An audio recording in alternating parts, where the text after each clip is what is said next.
confirmed that the 28-year-old woman to then say that Easter is a celebration of Christ's resurrection. It also traditionally a time where scores converge on the churches. This year, all that has changed as many stream sermons live in their homes. Our reporter Gillian Pillay is checking on how people are spending their Easter Sunday. Let's cross to her live now. Very good morning to Gillian. How's the family celebrating Easter?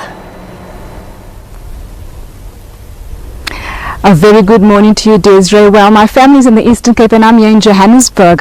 How's that for social distancing? So we just went around the city to try and gauge how people are spending what is for many a very sacred day. I mean, for Christians the world over, the resurrection and Easter Sunday is very significant. We know that places of worship like the one you're seeing behind me, thousands converge on places of worship the world over, and as you can see, it is a deserted place. It is just a building standing there now. No cars, no people entering there, no singing. You could hear hymns usually reverberating from places of worship any other Sunday, even on Saturdays when there are mass. But all that has changed. We were meant to actually, Desiree, visit a friend. Social distancing is just one of many challenges in Alexandra. We're trying our best to stay indoors, but our biggest problem is we're overcrowded. There are about 6 or 7 people in one room. We need sanitizers, we need food, we need soap, we need almost everything. The shantytown is one of Johannesburg's poorest. Authorities have been doing what they can to sanitise the neighbourhood and enforce law and order, but they are not reaching everyone. So community leaders like Linda Twyler are doing what they can to fill the gaps. He fears the coronavirus outbreak will be worse than the AIDS epidemic. During those years, we were able to control the AIDS epidemic, but now this one seems to be uncontrollable. I think his fear is not unfounded. But I think part of what is really difficult about coronavirus is that there is this.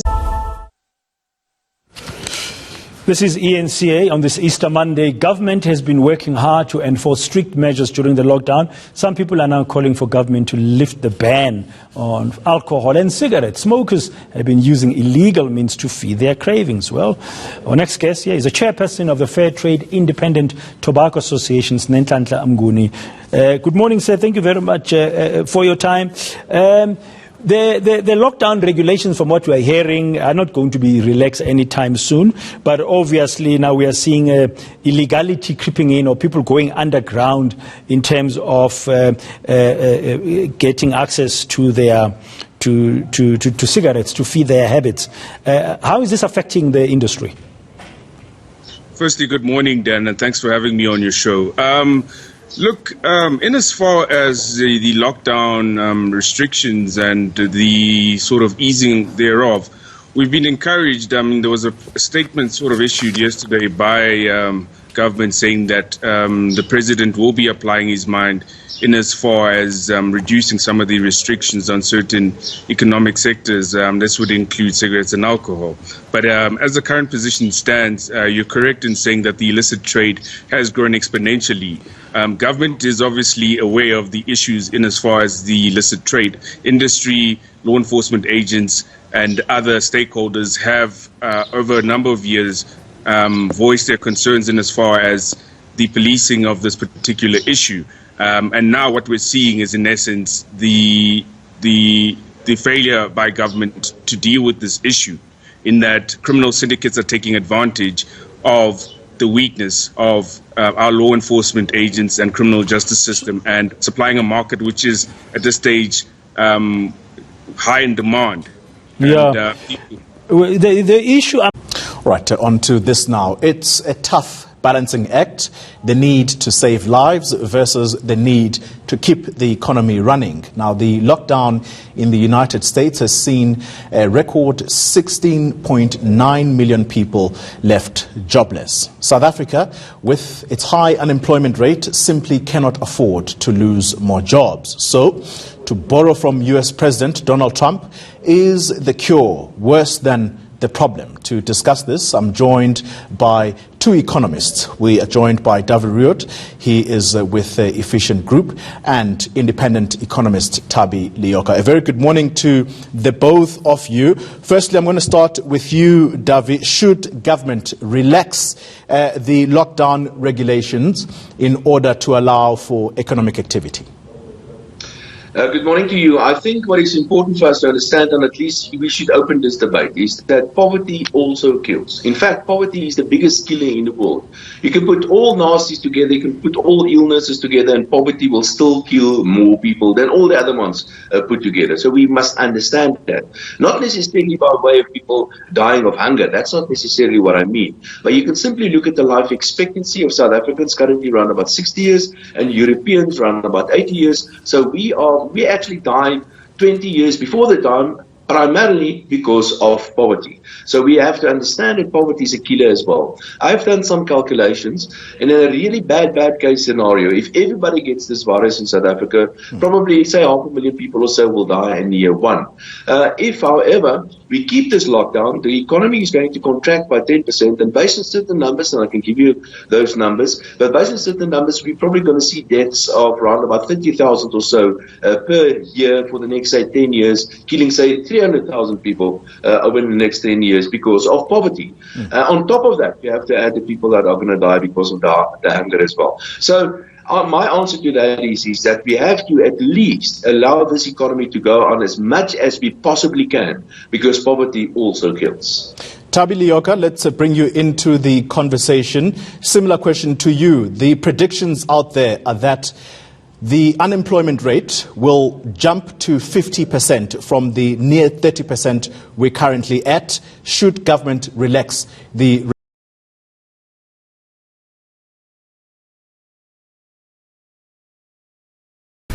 Thank you, Minister.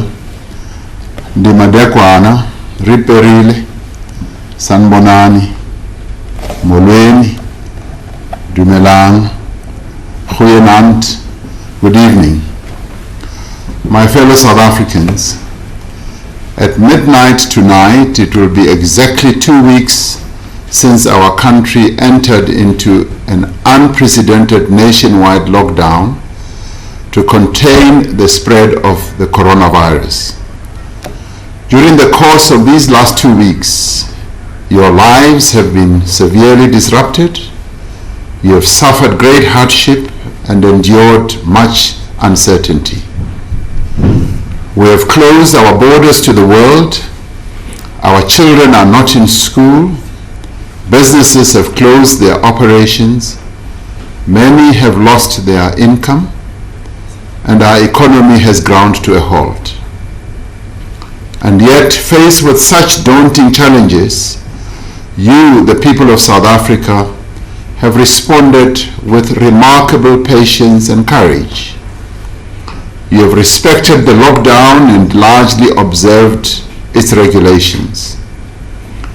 You have accepted the severe restrictions on your movement and many of the daily freedoms that we all take for granted.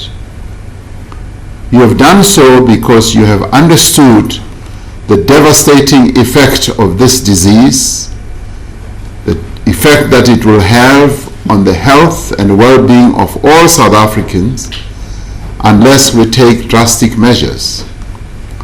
You have also understood that we must do everything in our power to prevent the massive loss of life that will occur if we do not act. For your cooperation, for your commitment, and above all, for your patience, I do wish to thank you personally. I wish to thank you for your reaffirming to each other and to the world that we South Africans are a people who come together and unite at moments of great crisis. Earlier today, I had a productive meeting.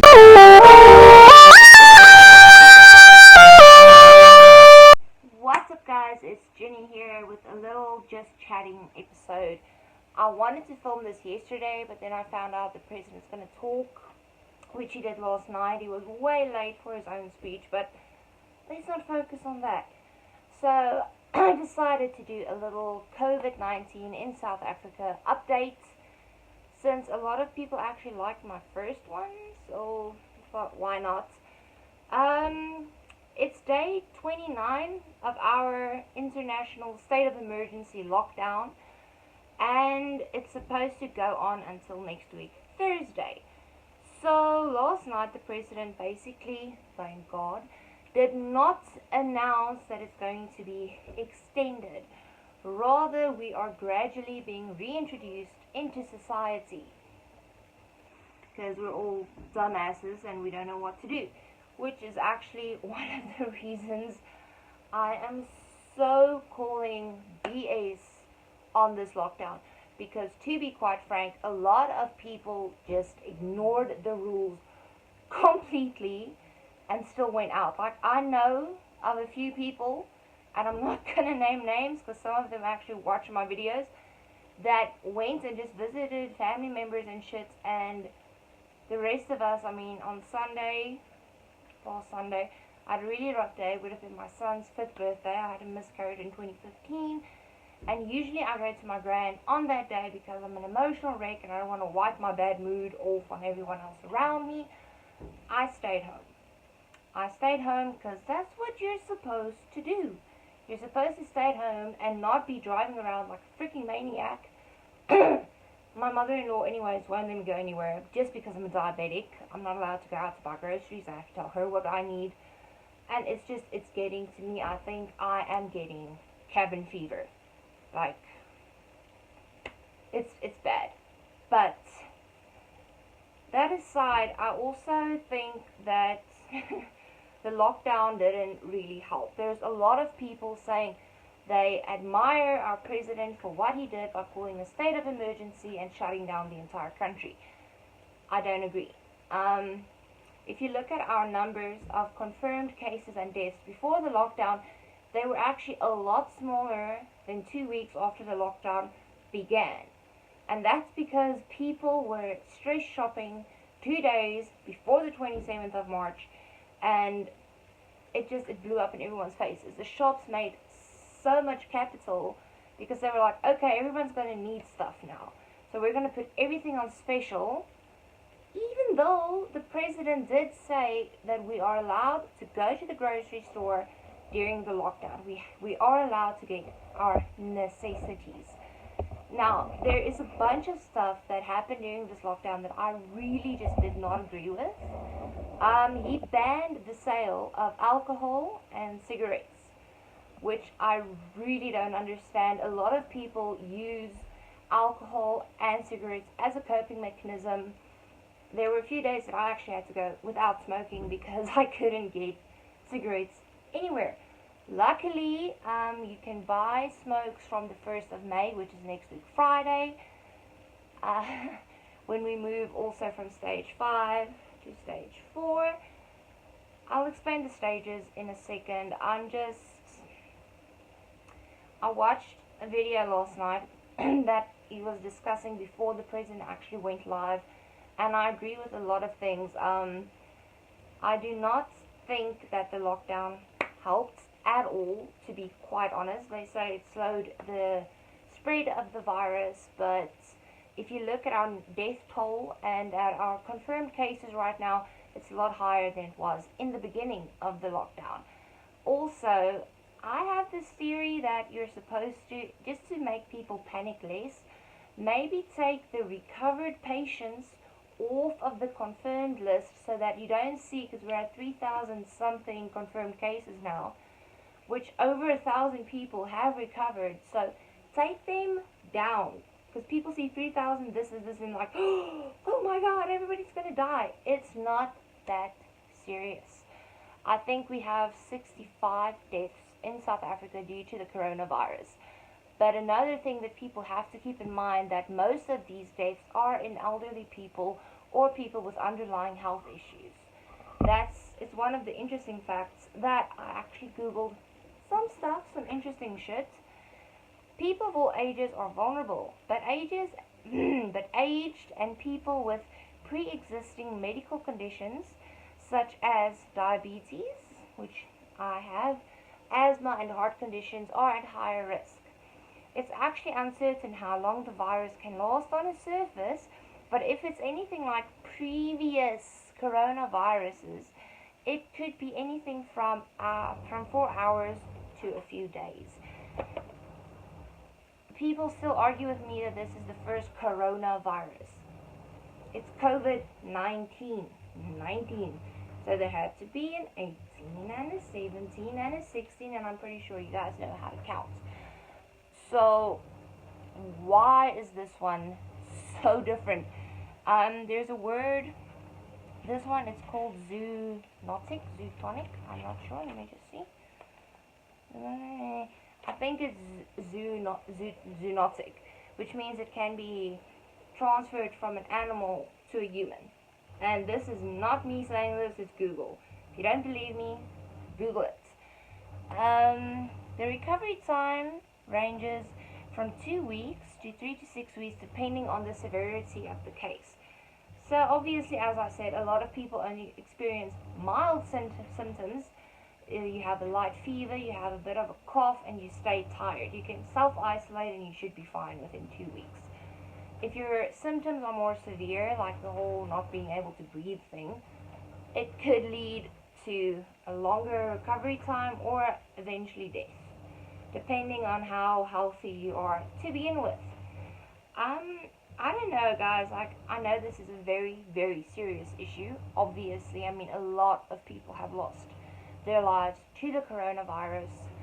But I also think that some people are making it sound a lot worse than it is, and it's causing unnecessary panic.